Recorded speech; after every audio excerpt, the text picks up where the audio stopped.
بسم الله الرحمن الرحيم. السلام عليكم ورحمة الله وبركاته، وأهلا بكم معنا إلى هذا اللقاء الخاص الذي نتناول من خلاله موضوع منهاج المتصوف محبة واعتدال. يشكل التصوف رصيدا ضخما من التراث اللامادي جدير بالاهتمام واستثمار لما يكتنزه من طاقات أخلاقية وجمالية في مواجهة تحديات العصر وزحف التيارات المادية وأزمة الأخلاق في كثير من المجتمعات المعاصرة. إن التصوف يساهم في تثبيت قيم الوسطية والاعتدال ونشر المحبة والتسامح وقبول الاختلاف.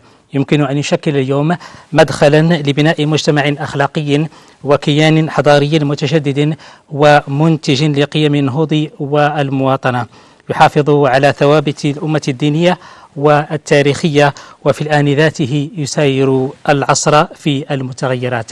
لإثارة النقاش في هذا الموضوع يسعدني أن أستقبل السادة الأجلاء، وهم تباعا الأستاذ محمد الأخضر الذرفوفي، أستاذ جامعة محمد الأول بوجدة، شيخ الطريقة الشاذلية الترقاوية الذرفوفية. أهلا وسهلا بك. شكرا، مرحبا. وبنفس الحرارة كذلك نستقبل من مصر الشقيقة الدكتور إبراهيم أمين من علماء الأزهر الشريف. أهلا وسهلا بك. أهلا وسهلا بك. وكذلك نستقبل الدكتور رياض بازو نائب رئيس الاتحاد العالمي للتصوف. أهلا وسهلا بك. أهلا ومرحبا. وأخيرا وليس آخرا الدكتور ماء العيني نجيه نائب رئيس مؤسسة الشيخ ماء العيني للعلوم والتراث. أهلا وسهلا بك. شكرا. أهلا وسهلا بكم جميعا. أبدأ معك دكتور ماء العينين. طبيعة الحال تناول موضوع منهاج المتصوف محبة واعتدال، ما دلالة تناول هذا الموضوع موضوع منهاج التصوف محبة واعتدال خاصة عند العلامة والعارف بالله الشيخ ماء العينين؟ بسم الله الرحمن الرحيم، وصلى الله وسلم على سيدنا محمد أشرف المرسلين.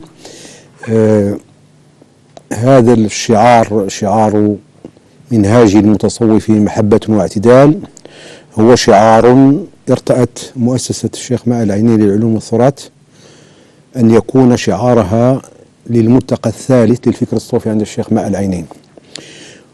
وقد اجتمعت مؤسسة الشيخ ماء العينين وتدارست أي شعار يمكن أن يكون لهذا الملتقى، وقد اتفق الجميع على أن هذا الشعار بعد كثير من المناقشات والمجادلات تبين لنا أن هذا الشعار هو أنسب شعار يمكن أن يكون لهذا الملتقى الثالث، وهذا راجع بالأساس إلى ما تشهده الساحة العربية والإسلامية اليوم من تطرف ومن إرهاب ومن غلو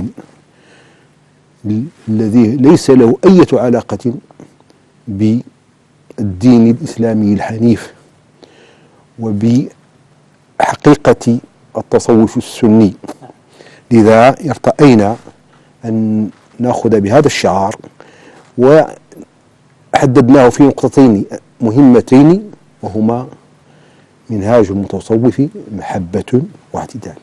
المحبة لأن كما نعلم جميعا هي جوهر التصوف، والاعتدال هو نوع من الجواب على ما يقع حاليا من غلو وتطرف. لذا أخذنا بهذا الشعار، وإن شاء الله خلال هذه المناقشة سنتطرق إلى بقية المحاور. شكرا. دكتور إبراهيم، أجدد الترحاب بك في هذه الحلقة. نعم دكتور على غير ما تفضل به دكتور جيه، كيف يتم بسط مفهوم المحبة لإشاعة التسامح والتعايش ونبذ العنف والتطرف؟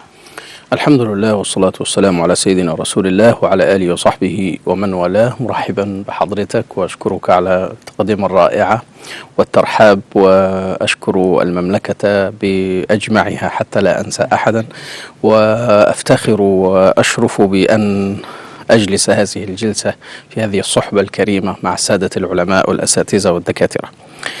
التصوف أراه المنقذ للعالم. لو أننا جئنا بأساتذة التصوف المتشرعين المتمسكين بكتاب الله وسنة رسوله صلى الله عليه وسلم. ارجع إلى الغزالي، ارجع إلى القشيري، ارجع إلى إبراهيم بن أدهم، ارجع إلى الجنيد، ارجع إلى الناس الذين تحققوا وتشرعوا. ارجع إلى قول الإمام مالك: من تشرع من تصوف ولم يتفقه، ومن تفقه ولم يتصوف. مصيبة. الذي تصوف ولم يتفقه يتزندق، ينافق، يكون عنده نوع من الكفر. والذي يتفقه ولا يتصوف يكون عنده نوع من الفسق. ده كلام الإمام مالك، ليس كلامي أنا، كلام إمام دار الهجرة. ومن جمع بينهما، بين الفقه والتصوف، فقد تحقق. كيف ننشر هذه المحبة والأصول مهلهلة؟ لذلك لزاما على كل مسؤول في موقعه، على كل عالم، على كل داعية، على كل أن يؤثر في بلده، في محافظته، في قريته، في زاويته، في جامعه أو في جامعته، أن يردنا إلى القرآن في لغة المحبة. تعالوا نرى كلمة المحبة في القرآن الكريم.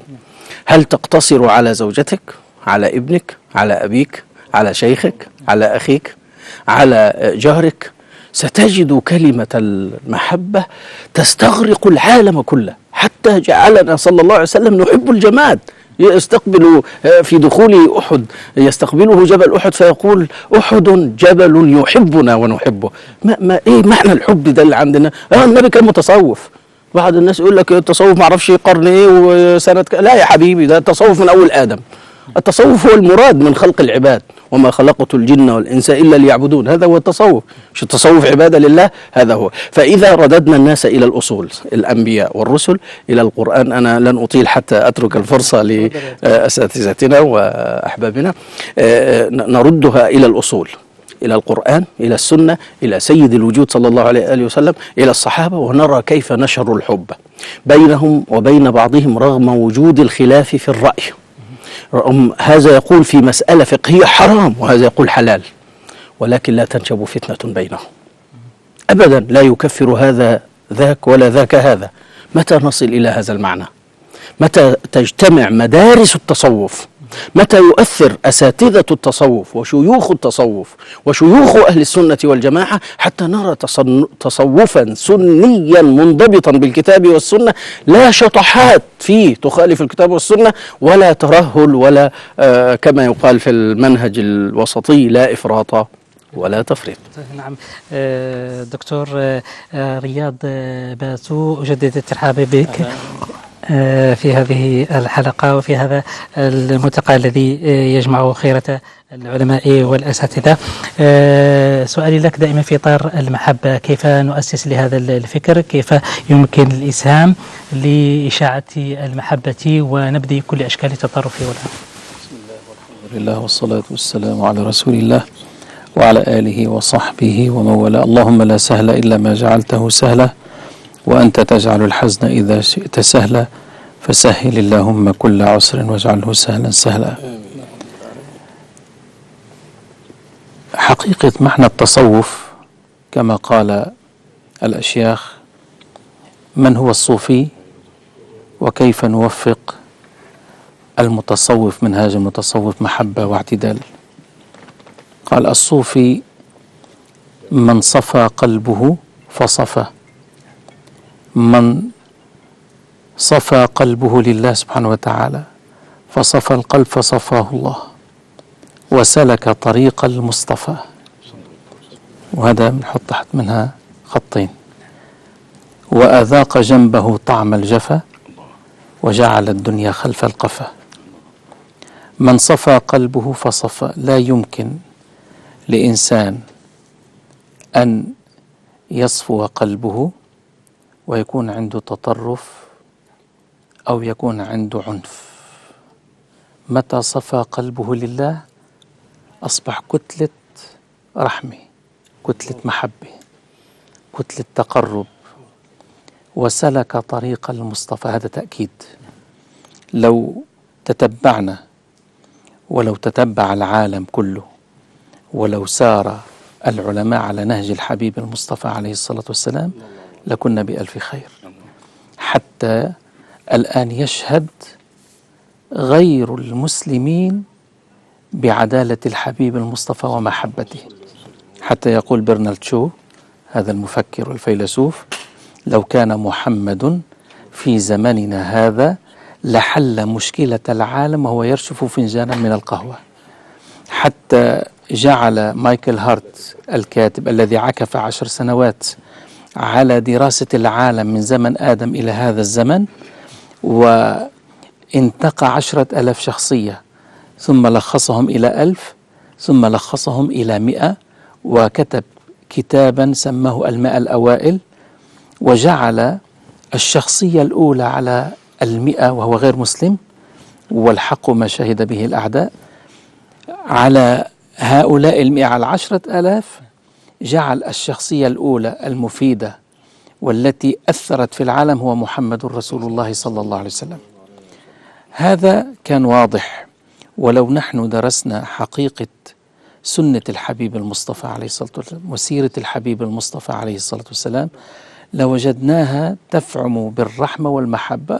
كيف لا؟ والله سبحانه وتعالى يقول له: وما أرسلناك إلا رحمة للعالمين. ما قال للمسلمين، ما قال للبشر فقط، للبشر وللبهائم وللحجر وللنبات، للمسلم للكافر، لكل العالمين. وما أرسلناك إلا رحمة للعالمين. فتراه صلى الله عليه وسلم عندما يأتيه العاصي والفاسق والفاجر وهو يأتي إلى المشرع إلى الحبيب المصطفى عليه الصلاة والسلام. تخيل هذا المشهد: النبي عليه الصلاة والسلام يجلس مع الصحابة ويدخل رجل قد فعل كبيرة من الكبائر، جاء إلى قومه وقال لهم: اذهبوا معي إلى رسول الله حتى أخبره قصتي. ماذا فعلت؟ قال: فعلت كذا وكذا. قالوا: نحن نذهب معك، اذهب، لا يشرفنا أن نذهب معك. فجاء هذا الرجل يريد أن يرى حلا لمشكلته، فجاء إلى الحبيب المصطفى عليه الصلاة والسلام، النبي جالس والصحابة حوله، ودخل وقال: يا رسول الله هلكت وأهلكت. فالنبي ما تغير وجهه وما عبس في وجهه: فداه أبي وأمي. قال: وما ذاك؟ قال: واقعت زوجتي في نهار رمضان، أفطرت في وقاع زوجتي، هذه كبيرة من الكبائر. فما كان من النبي عليه الصلاة والسلام إلا باللطف. قال له: هل تجد رقبة تعتقها؟ قال: يا رسول الله أنا لا أملك رقبة، أنا فقير. قال: هل تستطيع أن تصوم 60 يوما؟ قال: لو استطعت أن أصوم 60 يوما ما فطرت في رمضان. قال: هل تستطيع أن تطعم 60 مسكينا؟ قال: يا رسول الله أنا ما أملك شيء. فقال له: اجلس. فبعد قليل جيء للنبي عليه الصلاة والسلام بعرق من تمر كبير، طبق كبير من التمر. قال: أين السائل؟ قال: ها أنا يا رسول الله. قال: اذهب فأطعم 60 مسكينا بلطف. فقال: والذي بعثك بالحق ما بين لابتيها من شرق المدينة إلى غربها أهل بيت أفقر مني، ما في. فضحك النبي عليه الصلاة والسلام. هذه الابتسامة وهذه الضحكة من النبي عليه الصلاة والسلام أعطته الأمان لهذا العاصي. فقال له: اذهب وأطعمه أهلك. فحمل الطبق ورجع إلى قبيلته وهو يحمل طبقا من التمر. ذهبت عاصيا وأتيت حاملا. هكذا كان النبي عليه الصلاة والسلام يعلمنا. وتأتي إليه العاصية التي زنت في زمنه: زنيت فطهرني، فيلتفت إلى الطرف الآخر، يعني اذهبي فتوبي إلى الله. هكذا كان يعامل. فلما أقام عليها الحد بعد ما أنجبت وبعد ما أرضعت حتى بلغ الفطام، فواحد من الرجال لعنها، فجاء إليه وأمسكه وقال: ألعنتها؟ لقد تابت توبة لو قسمت على 70 من أهل المدينة لوسعتهم. هكذا علمنا الحبيب المصطفى. لو درسنا سيرة الحبيب المصطفى عليه الصلاة والسلام لعرفنا حقيقة المحبة وحقيقة الرحمة، ولابتعدنا كل البعد عن العنف، ليس مع المسلمين فقط، مع كل العالم، مع كل الناس. كما وما أرسلناك إلا رحمة للعالمين. جميل جدا دكتور محمد الخضر الدرفوفي، أجدد الترحاب بك في هذه الحلقة. الأستاذ تماشيا مع تفضل به الدكاترة الأجلاء، بطبيعة الحال كيف نؤسس دائما لفكر سليم يضمن تعايش ويضمن احترام الآخر ويضمن احترام والتعايش مع باقي الديانات. أعوذ بالله من الشيطان الرجيم. بسم الله الرحمن الرحيم. الحمد لله رب العالمين، والصلاة والسلام على أشرف المرسلين وخاتم النبيين ورحمة الله للناس أجمعين، سيدنا محمد وعلى آله وصحابته أجمعين. بداية أشرف أنا في هذه الجلسة المباركة بين مشايخي وأساتذتي ضيوفنا الذين شاء الله سبحانه وتعالى لهذا المغرب الكريم المعطاء أن يكونوا من بين الحضور الذين دعموا هذا الملتقى وأثروه بمداخلاتهم وحضورهم، كما أدخلوا البهجة على الحضور بتبسمهم وببشاشة محياهم. هذا اللقاء الذي التقت الأرواح فيه والأشباح على حد قول ساداتنا وموالينا، فكان موفقا بحمد الله تعالى ويمنه وبركته، ببركة مولانا الشيخ ماء العينين رحمة الله تعالى عليه. ثم إن الجواب على سؤالكم يأتي من خلال تواجد هذه الثلة من العلماء، وهو منهج لا بد أن يحتذى به بالاعتماد على أولي الاختصاص وأصحاب العلم من الفضلاء والعلماء والنجباء والقدوة الحسنة، لأن العلم درجات والمنهج الصوفي قدوة. فكما أن العالم لا يمكن أن يعلم أو يبلغ علما إذا لم يكن يعلم، فالمربي لا يمكن أن يربي إن لم يكن ملتزما، فهذا علمه أساس تعليمه، وذلك التزامه أساس تأثيره في مريده. ولذلك صح عن القوم قولهم: احذر أن يراك من تدعو على خلاف ما تدعو.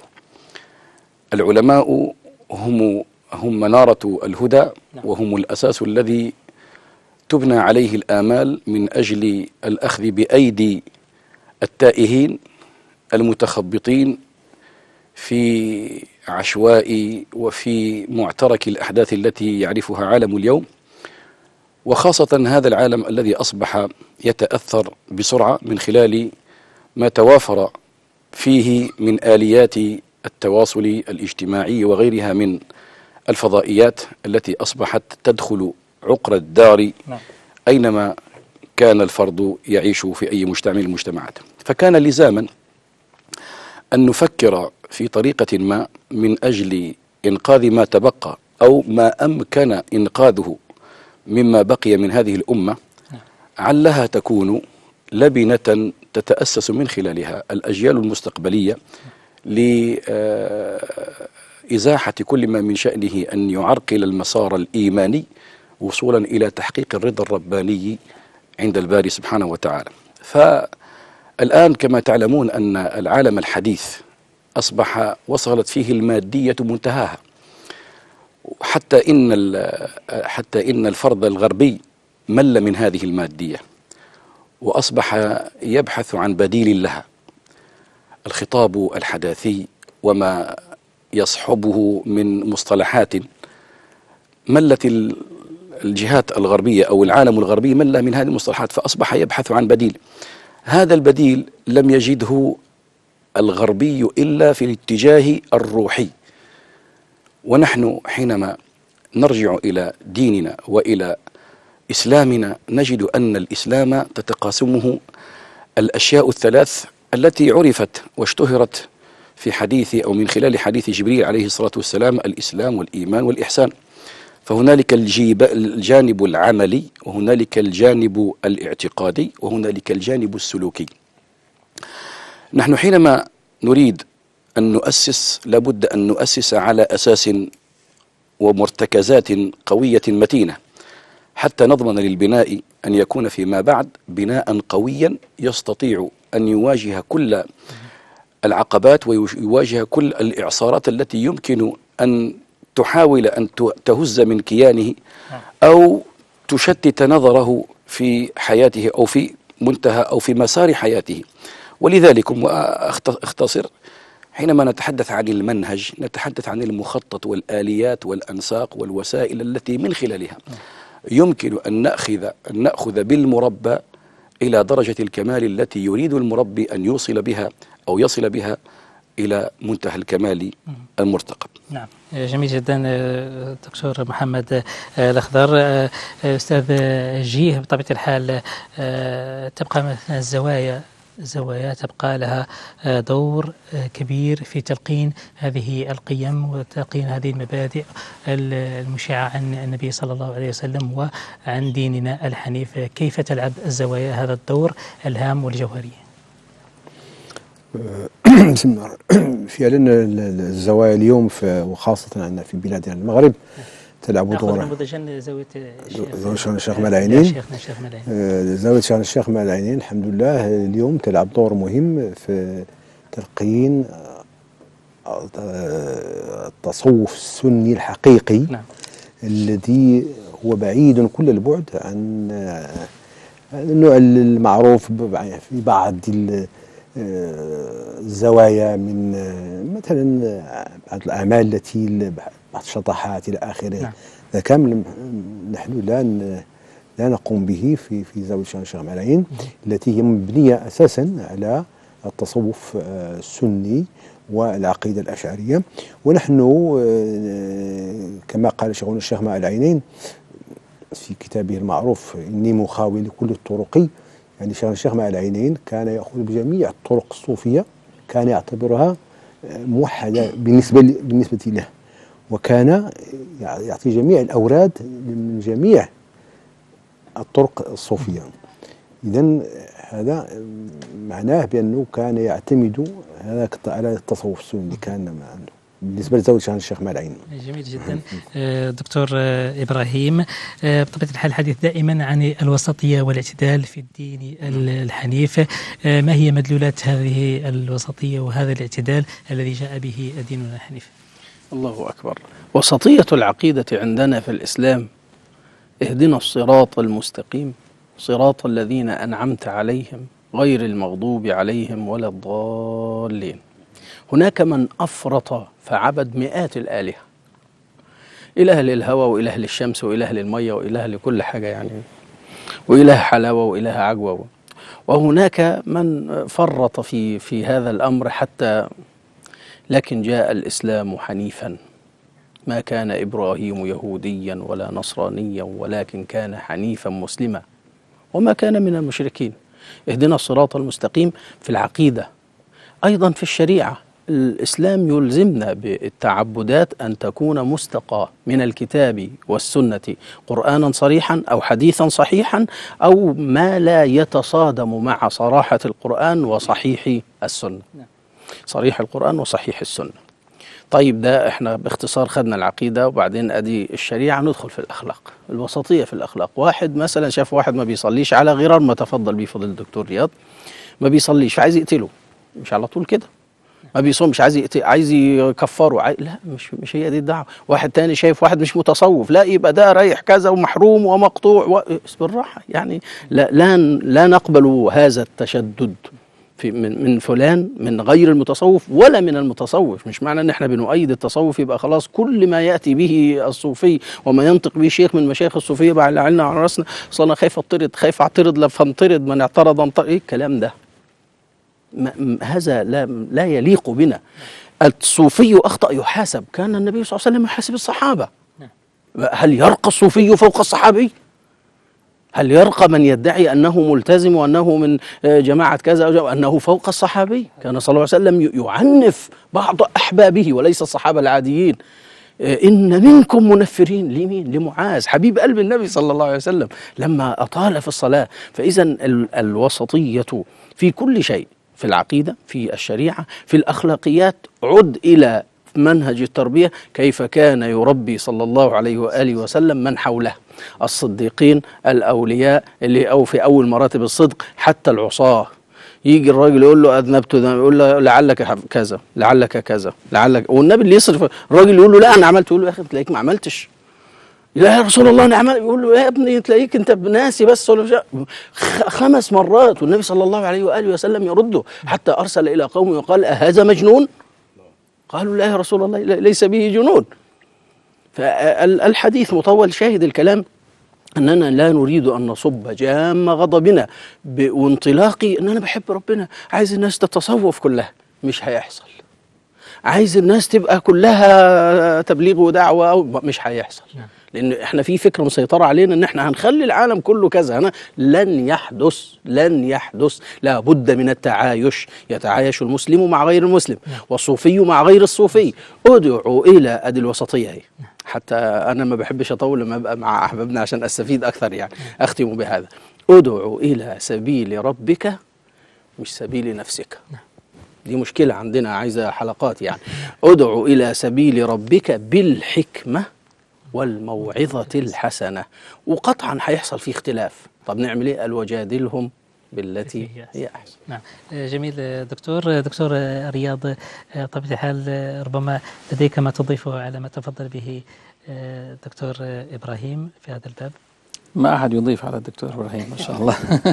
نستمتع بكم. الله سبحانه وتعالى عندما أرسل الحبيب المصطفى عليه الصلاة والسلام قال يتلو عليهم آياته ويزكيهم ويعلمهم الكتاب والحكمة، وفي آية ويعلمهم الكتاب والحكمة ويزكيهم. المشكلة أنه نحن فهمنا بس ويعلمهم الكتاب، وهو الثلث بما جاء به الحبيب المصطفى عليه الصلاة والسلام. الثلث الثاني الحكمة، والحكمة تحتاج إلى حكيم، وهذا لا يؤخذ من الكتب ومن الأوراق.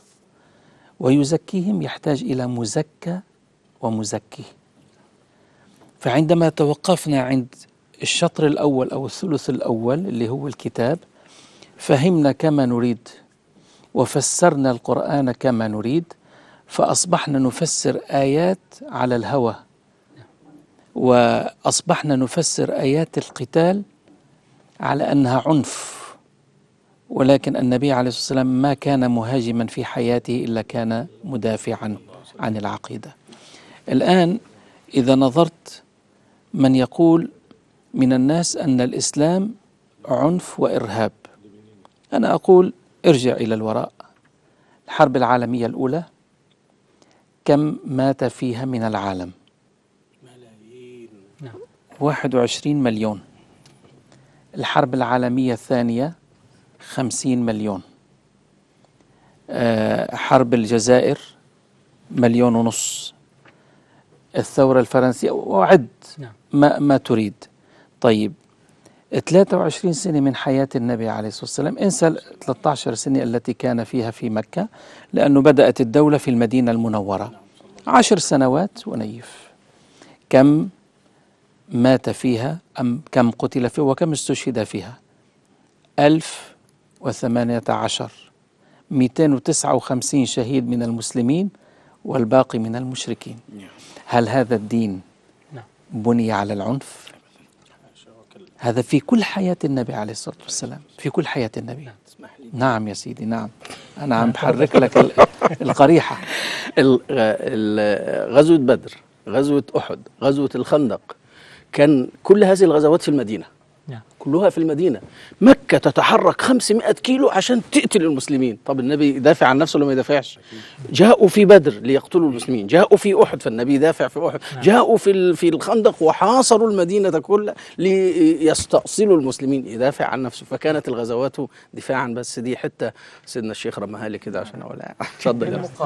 في المقابل لما النبي عليه الصلاة والسلام هو خرج إلى مكة ب10,000 مقاتل، لأنهم نقضوا العهد، قتلوا أصحابه وآذوا وقتلوا ابنته وأخذوا أموالهم. لما دخل فاتحا، ماذا كان من رحمة النبي ومحبة النبي عليه الصلاة والسلام؟ وقف على باب الكعبة وقال يا معشر قريش ماذا ترون أني فاعل بكم بعد كل ما فعلتم، ليقتدي به العالم الآن. ماذا ترون أني فاعل بكم؟ قالوا خيرا. هم يعرفونه أنه صاحب الرحمة والصادق الأمين. قالوا خيرا. أخ كريم وابن أخ كريم. قال لا أقول لكم إلا كما قال يعقوب كما قال يوسف لإخوته لا تثريب عليكم اليوم، ثم قال لهم اذهبوا فأنتم الطلقاء. هذا موقف، هذا عنف، هذه محبة. جميل جدا. أستاذ عندك ربما إضافة في هذا الموضوع؟ تفضل أستاذي وشيخي سيدي رياض أن تطرق إلى الآية الكريمة ويعلمه الكتاب والحكمة. فأنا أرى أن الحكمة، طبعا الحكمة تعريفها هو وضع الشيء في محله. الحكمة هي المنهج. أنا أرى أن الحكمة علاقة بعنوان المنتدى أو الملتقى، المنهج الذي من خلاله يستطيع المربي أو المصفي أو المطهر أو المصلح أن يزيح كل الشوائب ليصل بالنقاء والصفاء حتى يرتقي ذلك المريد السالك. يعني حتى في طريق أهل التصوف التلميذ أو المريد له مسميات. له المريد لأنه يريد وجه الله، يعني بدون أن يكون هنالك شيء آخر إلا وجه الله سبحانه وتعالى. ثم هو السالك. السالك هو الذي يبتغي السلامة في وصوله إلى الهدف، فلا يستقيم أمره فقط، وإنما يبحث عن كل ما من شأنه أن يسهل عليه الوصول. وهذا لا يكون إلا من عارف بالمسالك، وهو الدليل، والدليل هو المربي. ثم نقول الفقير وهو الذي يريد يتذلل بين يدي الله سبحانه وتعالى ويفتقر إلى رحمة الله من خلال سيره إلى الله سبحانه وتعالى. حينما نقول المتصوف أو الصوفي، ساداتنا وموالينا كلهم يعرفون أن الصوفي معرف بال التعريفية. الصوفي أي الذي صوفي. الذي صوفي. الصوفي هو الذي صوفي. صوفي لأنه صافى، ولأنه صفى، فلما صاف الله صفاه الله فكان صوفيا. حينما نقول يعلمهم الكتاب أو يعلمهم الكتاب والحكمة ويزكيهم، الحكمة بعد الكتاب أي كيفية ترجمة مراد الله سبحانه وتعالى من خلال تعاليمه ومن خلال أوامره ونواهيه التي جعلها نبراسا وهداية للخلق. النبي صلى الله عليه وسلم الذي هو سيد الصوفية جاء ليبين للناس كيفية الوصول إلى حضرة الله سبحانه وتعالى من خلال ما أعلمه الله وجعله مؤهلا لتعليم الخلق مراد الله من المخلوق.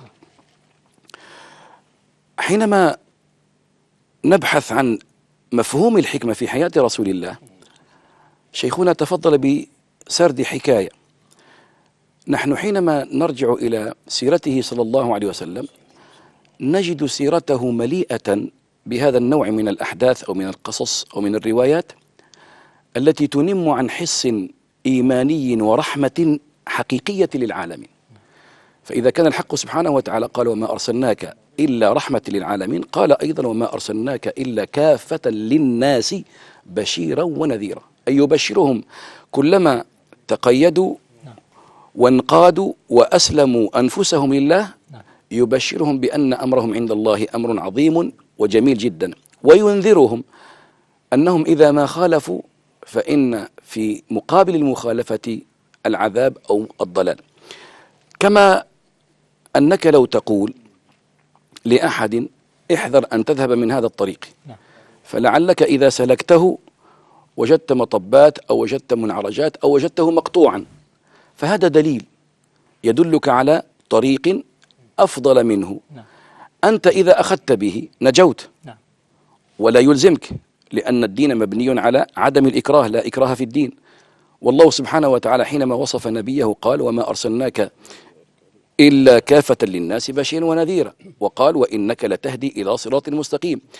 أما أخذ الصراط والعمل به فهذا موكول للعبد إذا اختار أن يكون عبدا صرفا لله سبحانه وتعالى. ولذلك قال في حق رسول الله صلى الله عليه وسلم إنك لا تهدي من أحببت وساداتنا يعرفون أن الهداية هداية دلالة هداية توفيق ومعونة. فالحكمة التي نراها في التصوف هي اختيار الطريق الأنسب أو المنهج الأصوب لكل مريد على حسب حاله وعلى حسب غرائزه وعلى حسب شهواته وعلى حسب ميولاته.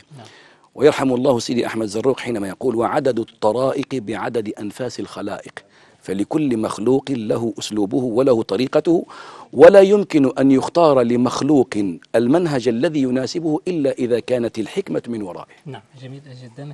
دكتور إبراهيم، بطبيعة الحال الحديث عن هذا الموضوع يعني هو حديث ما شاء الله بوجودكم أنتم الأجلاء والعلماء.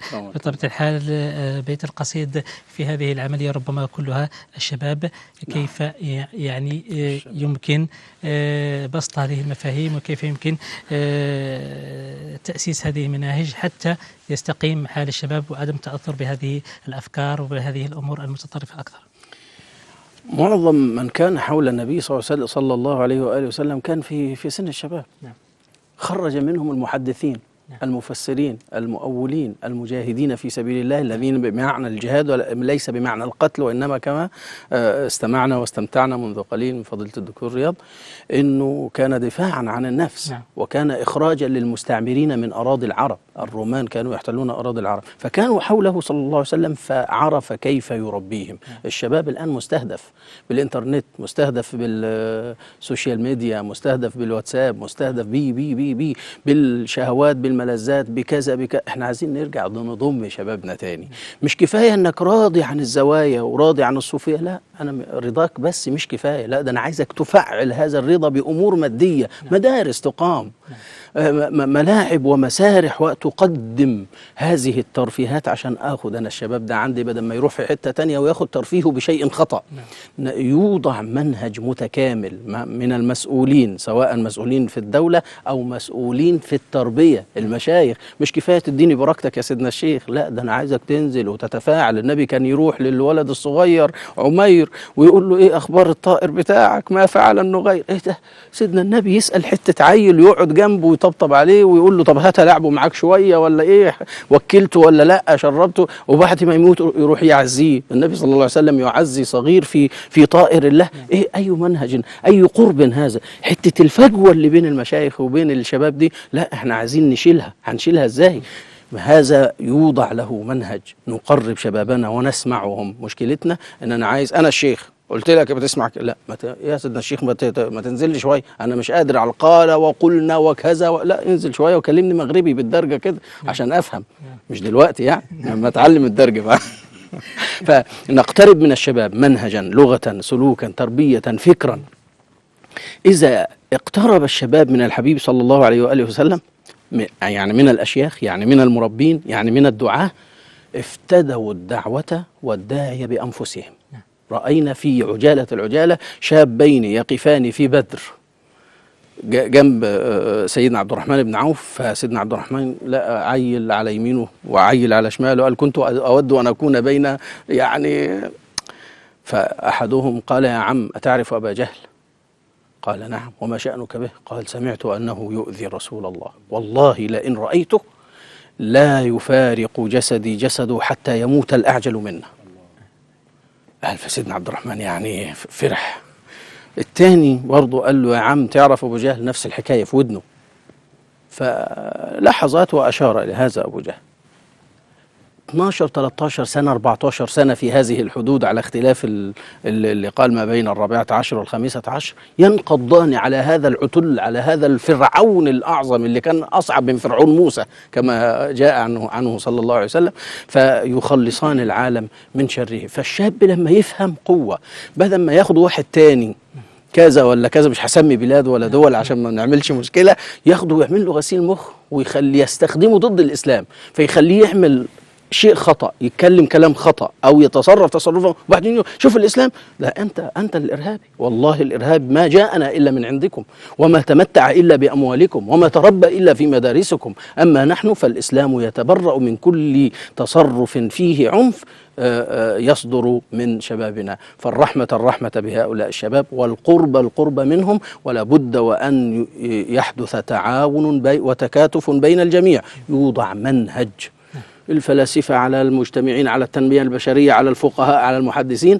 حتى ننجو بشباب أمتنا إن شاء الله. دكتور رياض، في هذا الإطار بطبيعة الحال تبقى هناك مسؤولية كبيرة عند العلماء والمشايخ في تلقين الشباب وفي توجيههم وفي احتضانهم يعني مسلك لهم ويعني نجاة لهم من كل الأشياء التي قد تأخذهم إلى ما لا يريدونه ولا تريده لهم أمتهم الإسلامية. سيدي، جبلت النفوس على حب من أحسن إليها. الشباب اليوم، أنا سأتكلم عن تجربة واقعية. الشباب يحتاج إلى من يحتضنهم، والعلم في الصغر كالنقش على الحجر، وهذا وعاء نقي، ماذا تضع فيه يتأثر. فهنا مشكلة المربي والمعلم، إذا كان عمله خالصا لله سبحانه وتعالى الشباب ينجو. كنا في بيروت في لبنان، وحصل يوم الإساءة للنبي عليه الصلاة والسلام، وصار في اعتصام، والذي قاد هذا الاعتصام شباب الشارع الذين لا يصلون، يشربون الخمر، يحملون السلاح. وقدر الله لي أن أصلي الجمعة، وطلبوا مني أن ألقي كلمة في الساحة، فأتيت فتكلمت. فكان من هؤلاء الشباب 40 دوخوا الدولة بكل ما تفكر، ولكن سبحان الله بعد هذه الكلمة أحبوا الشيخ وطلبوا أن يجالسوني، وكل واحد من فئة، وكل واحد من على اختلاف مشاربهم.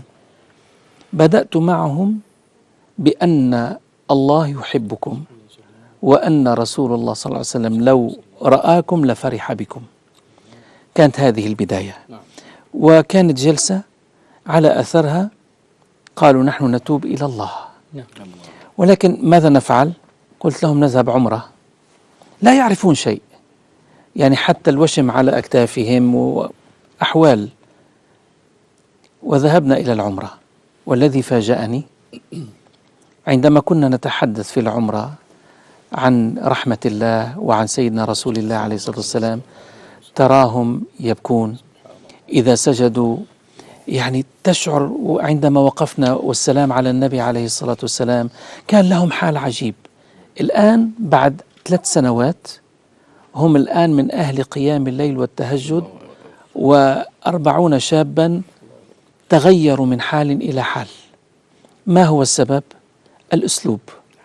هذا الإنسان، أنت كمربي طبيب، كما أن الطبيب الذي يداوي الجروح طبيب للجسد، أنت طبيب للقلب. تأتي بهذا الإنسان وتنظر إلى مرضه، ولكن تعالجه بلطف، تضحك في وجهه، يعني تتلطف معه. كما قال الشيخ، لا أن تحمل السيف وتقول افعل ولا تفعل وهذا حرام وهذا حلال، باللطف.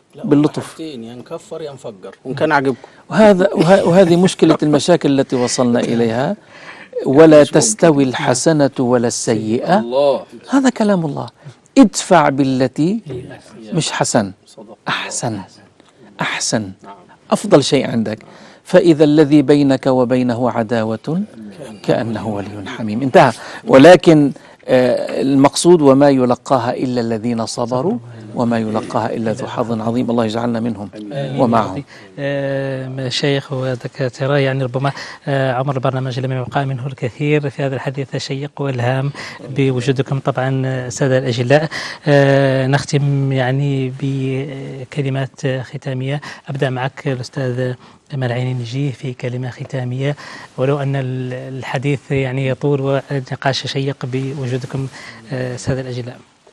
أولا نيابة عن المؤسسة أتقدم بالشكر الجزيل لقناة العيون الجهوية على الاستضافة وعلى تقديم هذا الخلاصة للملتقى ولهذا هذا الشعار الذي رفعناه في ملتقى الثالث للشيخ الفكر الصوفي عن الشيخ مع العينين، الذي هو منهاج المتصوف محبة واعتدال. وفي نفس الوقت أتقدم بالشكر الجزيل هنا للأساتذة الكرام الذين شرفونا في الملتقى، والذين أسهموا إسهاما كبيرا وجادا في التعريف بالتصوف، ولكن أؤكدوا على ما جاء في كلام الإخوة الأساتذة الأجلاء العلماء بأن لا يكفي فقط أن نتكلم عن التصوف، ولكن يجب أن نفعل شيئا، أن نفعل هذا التصوف. لا نكتفي فقط بالزوايا، ولكن يجب أن ننزل إلى التربية التي تتم. شكرا لك دكتور إبراهيم أمين. هذه المواضيع كثيرة جدا، والجوانب كما قلنا كثيرة جدا. يعني أنا أرجو أن تخصص القناة برنامجا كاملا لمناقشة هذا المنهج. نعم. وهذه الأولى. الثانية، الأم والأب أرجوكم، الأسرة أرجوكم، حافظوا على أبنائكم، على شبابكم، لا تسلموا قيادهم إلا لمن قال الله تبارك وتعالى فيهم: اتبعوا من لا يسألكم أجرا وهم مهتدون. الشيخ أو المربي اللي أسلم له ابني يكون مهتدي، هو أساسا مهتدي. هل أتبعك على أن تعلمني مما علمت رشدا؟ هذه الثانية. والثالثة نختم بها، تربية الأسرة على المكارم الأخلاق، على السلوكيات تعين الشيخ في الزاوية، وتعين الشباب في الشارع، وتعين الزملاء في المساجد. فقد كان الإمام البسطامي الصوفي وهو صغير السن سببا بتربية أمه في توبة عصابة كاملة بصدقه، لما رآه كبير اللصوص حريصا على تنفيذ عهد أمه قال: أنت طفل في هذا العمر حريص على تنفيذ عهد أمك، ونحن غير حريصين على تنفيذ عهد الله. تبنا إلى الله فتابوا جميعا وحسنت توبتهم. شكرا لك دكتور محمد الأخضر. في كلمة أخيرة. أنا أقول أنه ما أحوجنا في عالم اليوم في فترتنا الزمنية هذه إلى أمثال هذه اللقاءات، وأمثال هذه الوجوه من العلماء التي تنير عقول النشء وتربي ملكاتهم حتى يبلغوا درجة الكمال التي هيئوا لها. وما أحوجنا إلى إعادة الدور الريادي التي كانت تلعبه الزوايا ويلعبه الصوفية والزهاد في تنشئة النشء وتربيتهم على الاندماج الفعلي في مجتمعاتهم، تحقيقا لتلبية كل الجوانب التي من شأنها أن ترفع معنوياتهم الحياتية والفكرية والإيمانية. فالتصوف كان رائدا في المجال الاجتماعي وفي المجال الاقتصادي، من إحياء أراضي الموات، وفي إصلاح ذات البين، وفي الإصلاح في المنازعات والخصومات، وفي الدفاع عن حوزة الإسلام وعن حوزة الدين والوطن فمجالات متعددة. ما أحوجنا اليوم إلى إبراز ذلكم التاريخ التليد العتيد القيم الطاهر، حتى نعيد الثقة في أنفس شبابنا إلى هذا النهج الصافي والمورد الكافي الذي من شأنه أن يأخذ بأيدينا وأيديهم إلى تحقيق مراد الحق سبحانه وتعالى من الاستخلاف في الأرض وإعمارها على الوجه الذي يرتضيه، دون أن يشوب هذا الإعمار فساد، بل يبقى على صلاحه. ولا تفسدوا في الأرض بعد إصلاحها وادعوه خوفا وطمعا. دكتور رياض، كلمة أخيرة. الكلمة الخاصة: أعجبتني ابتسامتك، شرحت صدري وهذا الذي رأيته في كل المغرب. يعني ما التقيت بأحد إلا تبسم في وجهي، فشعرت أني بين أهلي وفي بيتي. الحمد لله. هذه الكلمة العامة أقول: كلكم راع وكلكم مسؤول عن رعيته. ابدأ بمن تعول. أقول للمرأة في بيتها: أنت الأم، بسببك ينجح الجيل. ربي أولادك على الرحمة والمحبة، وعلميهم كما كان رسول الله صلى الله عليه وسلم. أقول للدعاة، للعلماء، للقيمين، للقادة: لا ينفع العنف اليوم مع من تعولون الرحمة واللطف والمحبة. المحبة المحبة، كما سمعت من بعض أشياخ المغرب كررها مرات: المحبة المحبة المحبة، نعيش فيها وبالمحبة نربي، بالمحبة نربي، بالمحبة نربي. نعم، بالمحبة نربي وبالمحبة كذلك نربي، كما تفضلت به الدكتور رياض.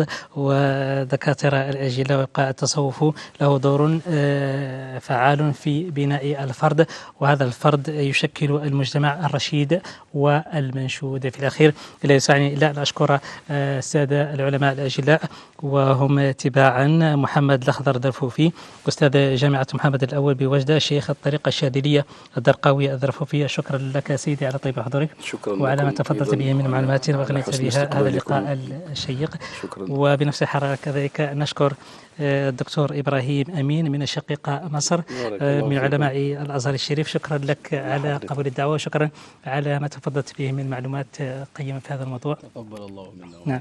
وبنفس الحرارة كذلك من شقيق لبنان الدكتور رياض بازو، نائب رئيس الاتحاد العالمي للتصوف. شكرا لك سيدي على طيب حضورك. الله وجزاكم الله خير. نعم. وبنفس الحرارة كذلك نشكر الدكتور ماء العيني النجيه، نائب رئيس مؤسسة الشيخ ماء العيني للعلوم والتراث. شكرا لك سيدي على طيب حضورك. الشكر كذلك موصول لكم مشاهدينا الكرام على طيب المتابعة. حديثنا لهذا الأسبوع انتهى. الأسبوع المقبل لنا حديث آخر. السلام عليكم.